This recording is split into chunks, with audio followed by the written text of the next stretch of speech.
Hi, my name is Cassandra McKay, and today I'm going to do the salt in cup experiment, and I'm going to show you the ingredients that I have for you. So, first you'll need a cup that is filled all the way to the rim, not under, not over, but all the way to the rim. You're also going to need a teaspoon and a thing of salt. Now these are items that you can find at your house. This will be an easy experiment for little ones to do. And this is my first time experimenting. So I'm going to talk about my observation during this experiment.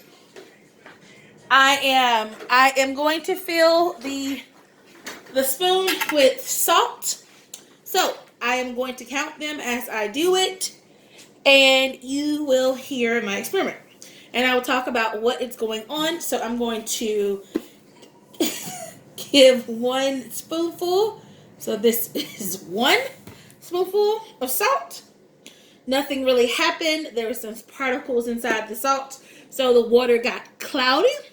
The water did not spill yet. So that is 1 teaspoon. I'm going to do another one. About the same thing. That is 2. The reaction of the water is still cloudy. Still no spillage of the water just yet. So I'm going to add 1 more spoonful of salt.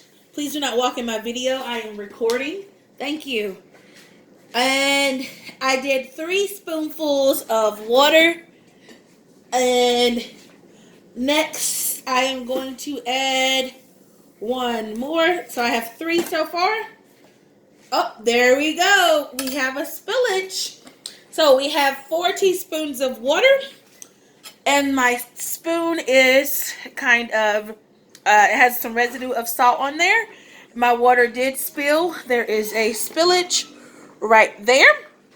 So when I look down at the water has a covering over it. So the reaction of the salt water made the water dense, I guess you can say. The water was dense, so it sunk to the ground, and it made the water pressure from the regular water lift up, and the chemicals reaction of the water made it spill over. Having 4 of those, it kind of created I don't know if you can see it, kind of like a covering over the water, which is kind of interesting. It's like a bubble. It's still not any spillage over the water. And this relates to the chapters of what we're talking about in chapter 2 and chapter 3. Again, how the process of science and the discovery of science inside of classroom, the nature of science. So, having these chemicals react to one another to create this experiment to happen. Salt is dense when you add a lot of them. Water is not. It's kind of pure. And then when you react those two, what the reaction is, and we've seen that here, the water, there's salty water at the bottom. It's very cloudy, very, very cloudy. But you see the salt did sink to the bottom, and the water did the pressure of the salt did make it rise to the top.